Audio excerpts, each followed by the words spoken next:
la bienvenida a una nueva sección de nuestro canal en YouTube que se llama Impacto Emprendedor. Entrevistamos a emprendedores que buscan impactar en el mundo para mejorarlo. Okay. Entonces, contanos cuál es tu nombre y a qué te dedicas. Bien, mi nombre es Micaela Müller, soy coach en colorimetría y me dedico a impactar la vida de las personas transformándolas con un cambio de look. No solo eso, sino también que formo a estilistas para que ellos también impacten la vida de sus clientes. ¡Wow! Me parece súper interesante lo que me estás planteando. Coméntame cómo surgió esta especialidad a la que te dedicas. La pasión por lo que hago. Tuve, diría, la suerte de saber lo que quería desde muy chica y me dediqué y me enfoqué en una sola área, que fue esta. Y me especialicé y hoy, obviamente, que me apasioné por la educación. Así que así Bien. surge.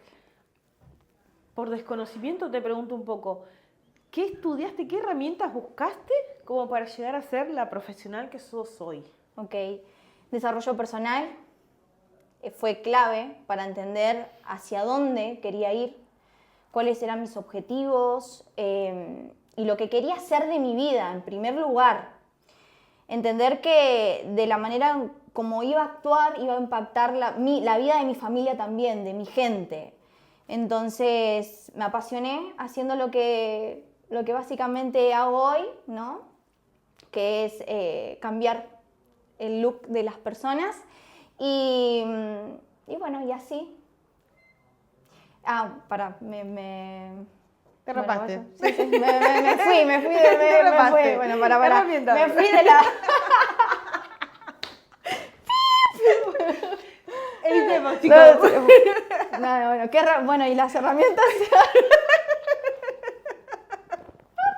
Bueno, el desarrollo personal fue clave para entender cuáles eran mis objetivos a nivel personal y poder tener un equilibrio entre lo personal y lo laboral también, alineado a eso. Básicamente me abrió las puertas al cuestionarme un montón de cosas, como por ejemplo cómo yo me iba a presentar, cómo yo me iba a vender, cómo me iba a desarrollar dentro del área, lo cual me llevó bastante a lo que es ventas, marketing, oratoria, entre otras herramientas que básicamente fueron de gran ayuda para poder ser quien soy hoy. Bien, ahí mejoró un poco la respuesta. Más o menos, ponele. ¿Qué mejoró? Cualquier cosa esa, la otra pregunta, ¿sí? Next. Y ahora, con lo que vos haces, ¿cómo acompañás a la gente a impactar? ¿Cómo haces que el color impacte en la vida de las personas?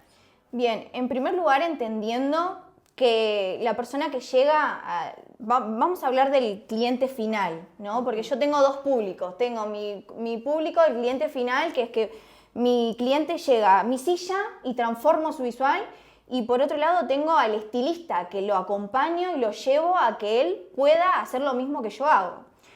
En primer lugar, hablamos sobre el cliente final, que es quien llega a mi salón buscando una transformación. Parte de entender la emoción que genera el cambio de look. Cuando la persona llega a mi salón, llega con una necesidad. Cuando yo entiendo eso, entiendo todo. ¿Por qué? Porque la persona está en búsqueda. Quizás de repente a nivel emocional está atravesando un mal momento, una depresión, quizás está teniendo inseguridad de sí misma, quizás... ¿Qué haces cuando...? No, pará, te tengo que hacer la pregunta. ¿Qué haces cuando viene la clásica mina que porque rompió con el novio se quiere cortar el pelo? Ok. ¿Qué haces? ¿Por qué te querés cortar el pelo? ¿Qué es lo que querés? ¿Qué es lo que te gusta? Se aplican un montón de herramientas, como por ejemplo el visajismo, que parte de identificar el rostro del cliente, el color de piel, el color de ojos, para poder definir un look y que vaya básicamente con él. Pero cuando vienen en búsqueda de algo, la clienta misma ya empieza a decirte todo en la entrevista, en el diagnóstico. Entonces, ¿qué pasa? Nosotros tenemos lo que es un procedimiento que es parte del diagnóstico para entender si realmente puede ser un cabello procesado y se llama validación con test de mecha. Entonces ese procedimiento demanda más o menos 1h20, 1h30 más o menos. Entonces tengo 1h20, 1h30 para hacer una sesión de terapia con la clienta y entender qué le está sucediendo. Ahí, bueno, identifico, hago mi escáner, básicamente identifico más o menos en qué situación se encuentra y ahí se define un look. Pero no es que me dice, me quiero hacer flequillo, bueno, dale, sentate que te corto flequillo. No. ¿Por qué? Porque básicamente parte de una validación de su look, de su persona y por qué se quiere cortar el flequillo. De repente tiene un remolino acá que toda la vida lo tuvo, nunca cambió y se me quiere venir a cortar el flequillo. Nunca cambió ese remolino, siempre se abrió el flequillo. ¿Por qué hoy no se va a abrir si lo cortamos? Entonces parte por seguir, digamos, acompañando a esa persona y a que tome la decisión de cambiar de look o no. Medio modo terapeuta. Sí. Muy bueno, muy bueno. ¿Te jode cuando después de todo un día de trabajo, te jode la garganta? De tanto hablar con ese tono de voz que lo tenés que elevar un poco porque con el sonido de los secadores de cabello. Igual, ojo, tengo altos y bajos. Como mi enfoque está mucho en el área de capacitaciones, entonces estoy bastante. Llega momentos donde tengo lapsos que son más tranquilos, donde, viste, pero sí, sí puede ser que, obviamente, que demanda el cuerpo. Pero lográs soportarlo bastante bien, por lo que imagino, supongo. Sí, el tema de hablar de tener que la verdad que hasta, o sea, hoy nunca tuve ningún problema y de hecho trato de, bueno, ir llevándolo. Pero no, bien. Bueno, te reconozco que tenés una herramienta secundaria que no sabías que tenías, que es importante, porque si yo lo tuviera que hacer así como la semana, a mí no me da la garganta. ¿En serio? Así que te comento que tenés una gran herramienta en tu garganta que te colabora a lo que estás haciendo. Gracias. Así que, ¿y cómo arrancaste? O sea, ya me contaste cómo arrancaste y vimos un poco el tema de las herramientas. ¿Cómo se te ocurrió dar ese primer paso de decir, bueno, esto va a ser un proyecto de vida, me voy a dedicar a eso y arranco con, o sea, una cosa es querer hacerlo y estudiar para hacerlo y otra cosa es dar el primer paso en el mundo de voy a empezar a cobrar por esto? ¿Te costó dar ese primer paso? No. A ti fue súper decidida. No, porque viene alineado mucho a mi historia personal, que es como al nivel de vida que llevaba y a lo que el contexto me impulsaba, ¿no? Básicamente vengo de una familia con bajos recursos, donde en ese momento, imagínate, yo comienzo a los 14 años a trabajar, me introduzco en el área laboral a los 14 años, trabajando de algo que no era lo que yo quería trabajar, únicamente por el dinero. Ahí yo ya aprendo básicamente que tenía que buscar algo que realmente ame y de lo que iba a trabajar. Entonces, en ese momento el contexto, la necesidad me impulsó a hacerlo. Eso me llevó a poder pagarme los estudios. Y el poder pagarme los estudios obviamente me implicó formarme para trabajar de ello. Entonces fue como, no fue difícil, ¿por qué? Porque yo sabía que me iba a formar para poder trabajar. Y yo ya estaba, me acuerdo que en mi cuarto mes de peluquería y ya quería cortar el pelo y no sabía agarrar una tijera, como una loca. Pero bueno, era como, tuve siempre esa osadía para poder mandarme, ¿no? Y bueno, bien o mal, lo iba a hacer. Con la práctica lo perfeccioné y acá estamos. ¿Y tu primer corte? Mi primer corte. La verdad que no ¿Dejaste traumada a la persona o la verdad que tengo como recuerdo mi primer corte, pero en el área de la barbería. Realmente fue grave. Okay. Porque fue grave. Y bueno, ahí ya estamos hablando de cortes muy marcados, muy con barba. Llegaban, no, yo la espero a ella y me ignoraban totalmente a mí, no se querían cortar conmigo en mis primeros cortes. Pero bueno, fue parte del proceso y hoy lo abrazo con amor y abrazamos a cada persona que te permitía entrar en su vida. Gracias. Sí, no. En primer lugar fue como empezar por la familia, por el entorno chiquitito y bueno, capaz que le cortaba mal, no, sí está muy bien y me bancaban con toda, capaz que cortaba muy mal. El pelo crece. Sí, pero bueno, en ese sentido, sí. Y cuando arrancaste a trabajar, que decías, ok, te decían, no, espera, el lugar donde empezaste a trabajar, ¿qué onda?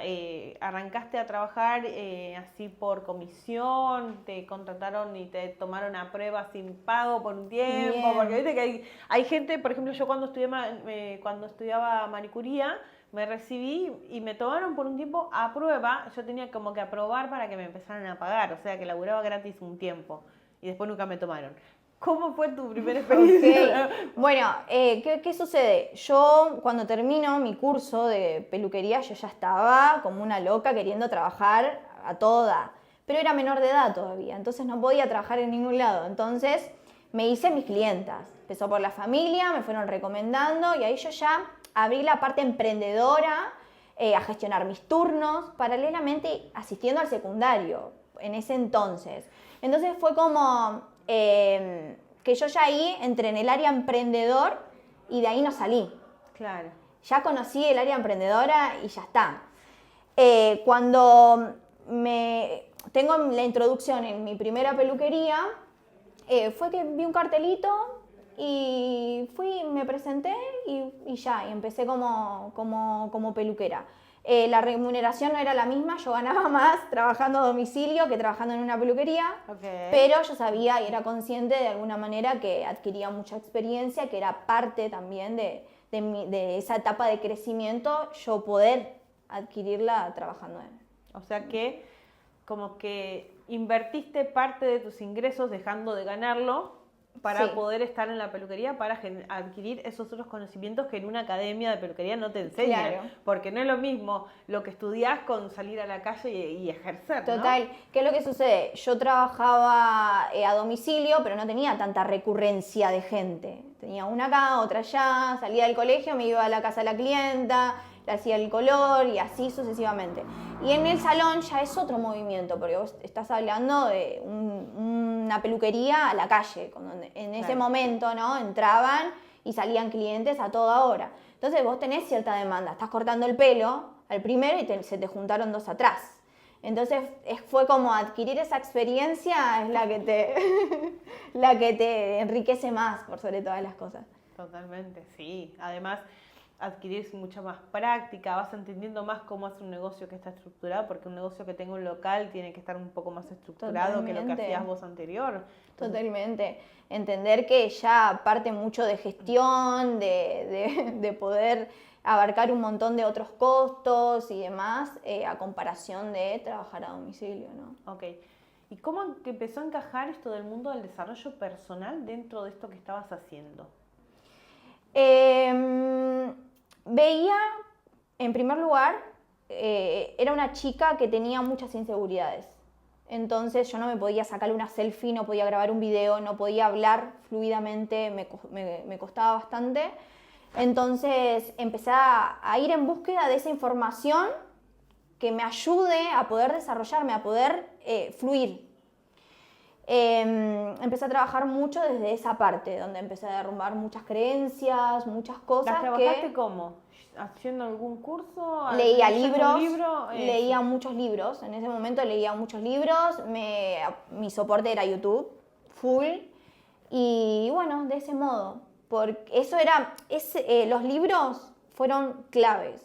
Y bueno, en YouTube ver videos de desarrollo personal y demás, porque mi contexto no era algo que me favorecía. Entonces fue aislarme por cierta parte de mucha gente, estar como siempre en mi mundo y nutrirme de eso, ¿no?